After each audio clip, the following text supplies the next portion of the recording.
Assalamualaikum teman-teman. Gimana kabarnya hari ini? Semoga kita senantiasa diberi kesehatan dan selalu dalam lindungannya. Untuk pembelajaran kita kali ini pada hari Kamis tanggal 19 September 2021, kita akan belajar mengenai perkembangan kehidupan masyarakat pada masa praksara. Untuk kompetensi dasar pada materi ini yaitu memahami hasil dan nilai-nilai budaya masyarakat praksara Indonesia dan pengaruhnya dalam kehidupan lingkungan terdekat. Untuk indikatornya yaitu mengidentifikasi corak kehidupan masyarakat praksara. Yang kedua, menganalisis perkembangan teknologi pada zaman praksara. Untuk tujuan pembelajaran kita pada hari ini yaitu pertama, peserta didik dapat memahami materi mengenai kehidupan masyarakat praksara. Yang kedua, peserta didik mampu menganalisis mengenai perkembangan teknologi pada zaman praksara. Langsung saja, apa itu masa praksara?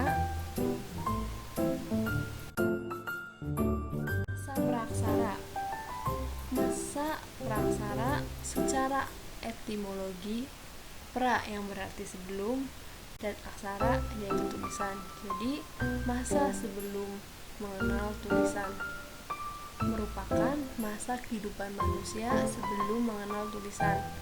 Mereka hidup, bergerak, dan berpikir, bahkan memiliki berbagai kebutuhan seperti hanya kita. Perbedaannya, mereka masih sangat primitif, sehingga dengan segala keterbatasannya, mereka melakukan segala aktivitas dengan sangat sederhana. Corak kehidupan masyarakat praksara dibagi menjadi 3 masa.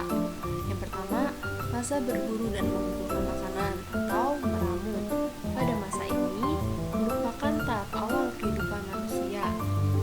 Pada masa ini, manusia menghabiskan waktunya 90% untuk kegiatan berburu dan mengumpulkan makanan.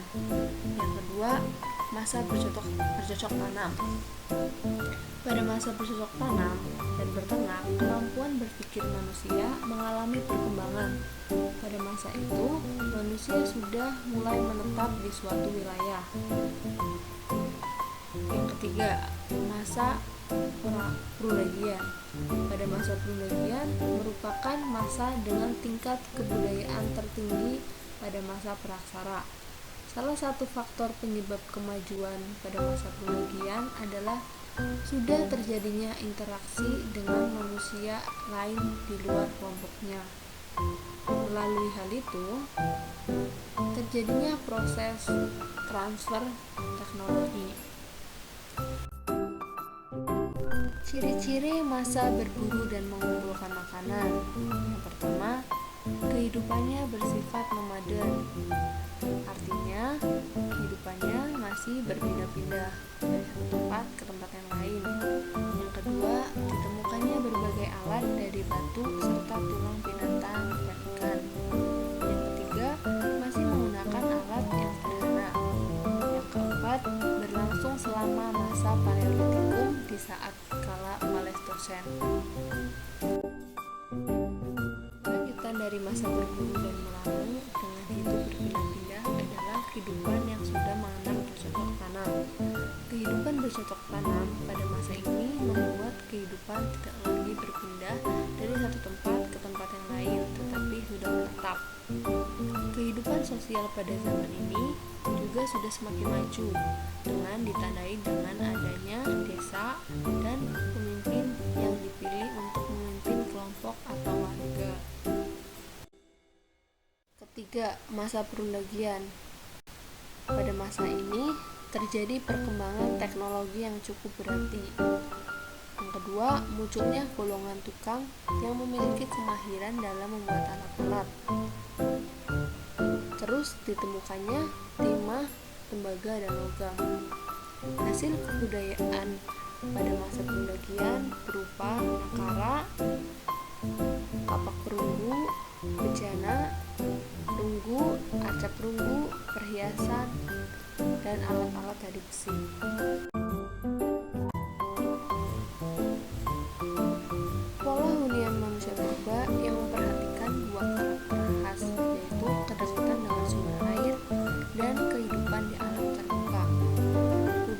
contoh yang menunjukkan pola kehidupan yaitu situs-situs purba di sepanjang aliran Bengawan Solo, yaitu Sangiran, Sambung Macan, Trimil, Ngawi, dan Ngandong.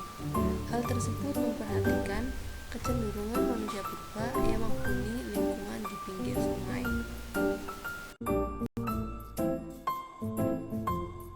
Corak kehidupan berburu meramu sampai bercocok tanam. Pada masa berburu dan meramu, hidup mereka umumnya masih bergantung pada alam. Untuk mempertahankan hidupnya, mereka menerapkan pola hidup nomaden atau berpindah-pindah tergantung dari bahan makanan yang tersedia. Kedua, pada masa berburu meramu, tempat-tempat yang dituju umumnya adalah tempat dekat sungai atau dekat air lainnya termasuk daerah pantai.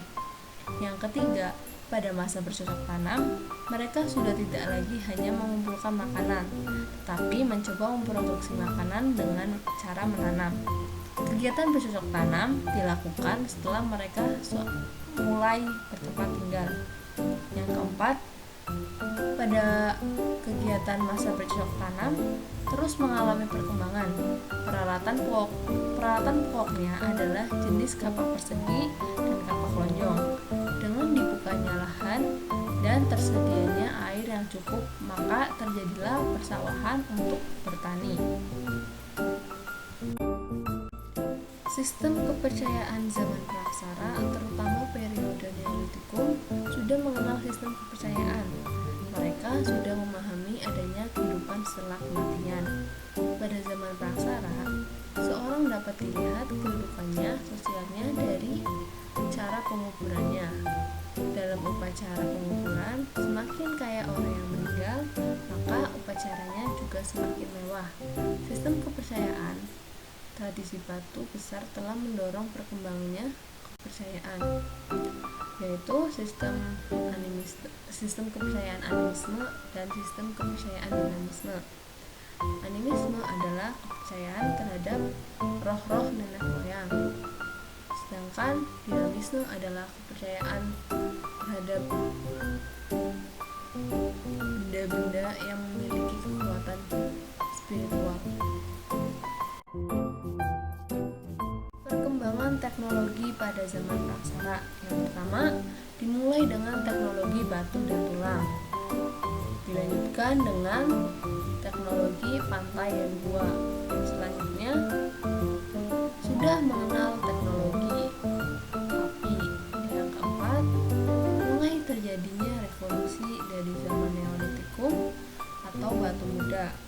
Yang kelima, berkembangnya teknologi arsitektur hunian manusia purba.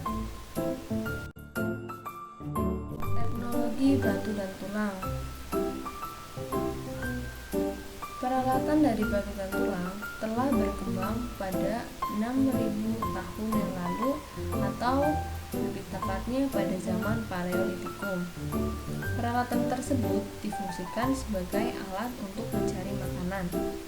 Dalam perkembangannya, alat-alat batu dibuat oleh manusia purba terus berevolusi menjadi bentuk yang lebih halus. Kebudayaan yang mengembangkan peralatan dari batu dan tulang di Indonesia dibagi menjadi dua kebudayaan. Yang pertama, kebudayaan Pacitan. Kebudayaan Pacitan diperkirakan berasal dari masa dan tempat manusia jenis Pithecanthropus erectus hidup. Kebudayaan Pacitan berkembang di daerah Pacitan, Jawa Timur. Yang kedua adalah kebudayaan Ngandong. Kebudayaan Ngandong adalah salah satu kebudayaan Indonesia yang berkembang di daerah Ngandong dekat Ngawi. Ngandong merupakan salah satu daerah tempat ditemukannya bukti-bukti sejarah peradaban manusia seperti alat dari tulang yang digunakan oleh manusia zaman praksara untuk hidup dan melanjutkan aktivitasnya sehari-hari. Hasil kebudayaan Pacitan. Yang pertama, kapak perimbas. Kapak perimbas berbentuk tajaman yang berbentuk cembung. Kapak perimbas dipakai untuk senjata, merimbas kayu, dan memecahkan tulang binatang buruan. Untuk ciri ciri-ciri kapak ini adalah berbentuk besar dan kasar. Yang kedua, pahat genggam. Pahat genggam merupakan sebuah alat yang berbentuk hampir sama dengan bujur sangkar yang tajamnya disiapkan melalui penyerpihan terjengkal pada permukaan atas menuju pinggiran batu. Yang ketiga adalah kapak genggam. Kapak genggam biasa disebut dengan chopper atau penepak. Alat ini dinamakan kapak genggam karena serupa dengan kapak tetapi tidak bertangkai, melainkan digunakan dengan cara digenggam. Kapak genggam difungsikan untuk menggali ubi, memotong, atau menguliti binatang. Yang terakhir adalah kapak genggam awal. Kapak genggam awal merupakan sebuah alat dari batu yang berbentuk meruncing. Teknik pemangkasan alat ini digunakan pada suatu permukaan batu untuk mendapat tajaman. Selanjutnya, hasil kebudayaan Ngano. Yang pertama, flakes. Flakes merupakan alat-alat serpi berukuran kecil yang terbuat dari tulang. Yang kedua, alat-alat yang terbuat dari batu yang memiliki tampilan indah seperti chalcedon. Yang ketiga, kapak genggam. Kapak berbentuk seperti kapak terbuat dari batu dan tumpul. Yang keempat, alat-alat yang terbuat dari tanduk rusa yang diruncingkan terlebih dahulu. Alat ini digunakan untuk melindungi diri, berburu, dan mengolah makanan. Yang kelima adalah alat-alat yang terbuat dari tulang berukuran lebih besar. Alat ini digunakan sebagai belati, alat menusuk, mata tombak, alat mengobek daging, dan sebagainya. Perkembangan teknologi pada zaman praksara yang kedua adalah teknologi pantai dan gua. Teknologi pantai dan gua mulai berkembang antara zaman Batu Tengah atau zaman Mesolitikum. Pada masa ini, keadaan alamnya relatif lebih stabil. Tempat tinggal manusia pada masa ini kebanyakan mempunyai lokasi di tepi pantai dan di gua-gua. Manusia pendukung pada zaman ini adalah Homo sapien. Gambar pertama adalah tumpukan kerang atau disebut juga dengan The Jokomodinger. Yang kedua adalah gua atau Abrisaurus. Jokomodinger diteliti oleh Dr. P.F. Van Steenkleivers pada tahun 1925. Jokomodinger merupakan sampah kerang setinggi 7 meter. Kehidupan manusia pada saat itu tergantung pada hasil penangkapan siput dan kerang. Sampah kerang tersebut kemungkinan telah mengalami proses pembentukan yang cukup lama, yaitu ratusan hingga ribuan tahun. Adanya Abrisaurusnya adalah gua menyerupai ceruk batu kerang yang digunakan manusia purba pada zaman dahulu sebagai tempat tinggal. Penelitian mengenai Abrisaurusnya dilakukan oleh Van Steenkleivers pada tahun 1925 sampai 1931 di Gua Lawu, Ponorogo, Madiun. Teknologi mengenal api. Kemampuan manusia purba mengontrol api merupakan langkah yang paling penting dalam sejarah peradaban. Kebiasaan memanfaatkan api dimulai antara 300 sampai 400 ribu tahun yang lalu.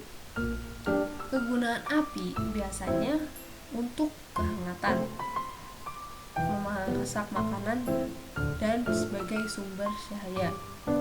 Sapiens manusia paling awal yang dikenal memiliki keahlian pengendalian api yaitu Homo erectus. Selanjutnya, pada masa bercocok tanam, manusia menggunakan api untuk membuka lahan. Mereka menebang pohon-pohon besar, lalu membakarnya, agar lahan menjadi bersih sehingga mudah ditanami. Sistem pertanian tersebut dikenal sebagai ladang berpindah. Sampai saat ini, sistem ini masih diterapkan oleh sebagian penduduk Indonesia, terutama yang tinggal di daerah Kalimantan dan Sumatera. Untuk proses awal pembuatan api dilakukan dengan cara membenturkan batu dengan menggosokkan kayu. Percikan api yang dihasilkan kemudian diarahkan pada dedaunan kering, lumut, dan rumput halus yang mudah terbakar. Setelah itu, nyala api yang diperbesar hingga menambahkan kayu bakar. Perkembangan teknologi masa praksara. Yang ketiga adalah revolusi di zaman Neolitikum. Zaman Neolitikum dapat dikatakan sebagai zaman batu muda.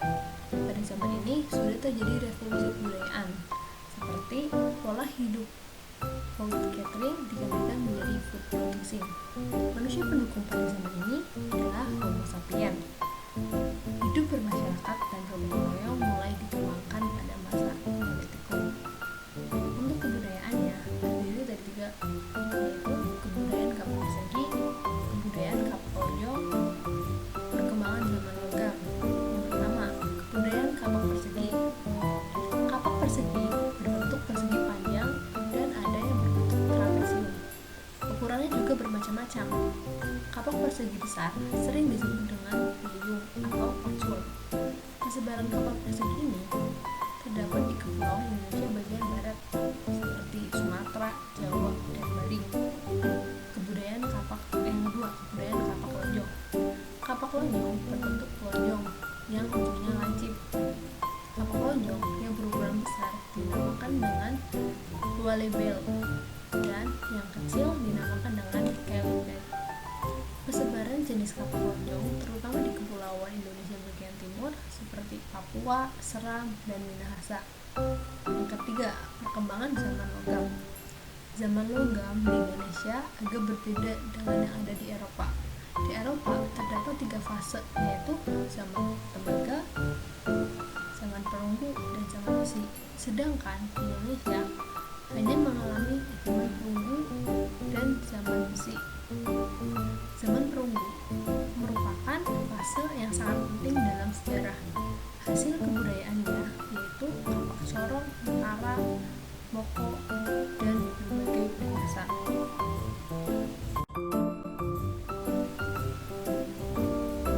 Berikut adalah gambar nakara. Bentuk nakara semacam bumbung yang terbuat dari perunggu, yang pinggir bagian tengahnya dan sisi atasnya tertutup.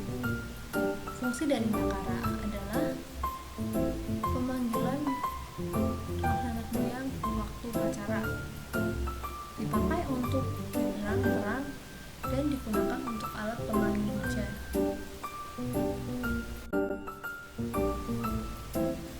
Selanjutnya, kapak corong. Kapak corong merupakan alat kebesaran dan upacara adat yang berbentuk seperti corong. Kapak corong ditemukan di Bali, Sulawesi Selatan, dan Sulawesi Tengah. Selanjutnya, moko. Moko merupakan sejenis nakara yang ukurannya lebih kecil, yang berfungsi sebagai benda pusaka seorang kepala suku. Benda yang diwariskan kepada anak laki-laki kepala suku dan juga sebagai mas kawin. Moko lebih banyak ditemukan di Pulau Alor dan Manggarai, sebuah pulau di Flores. Arsitektur hunian manusia purba. Bentuk arsitektur pada masa praksara dapat dilihat dari tempat hunian manusia pada saat itu. Pada kehidupan masyarakat berburu yang masih sangat bergantung pada alam, mereka lebih mengikuti ritme dan bentuk geografis alam. Seperti pola hunian mengikuti aliran sungai yang merupakan pola garis lengkung yang tak teratur.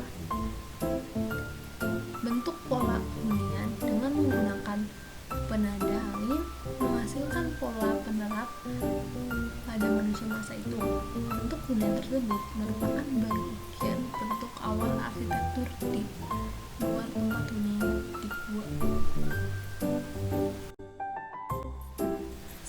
Demikian pembelajaran pada hari ini. Mudah-mudahan apa yang Ibu sampaikan bisa dimengerti dan dapat bermanfaat bagi kita semua. Pertemuan kali ini merupakan pertemuan terakhir Ibu untuk kelas 10. Ibu mohon maaf apabila dalam pembelajaran banyak mengalami kekurangan. Dan Ibu mohon maaf apabila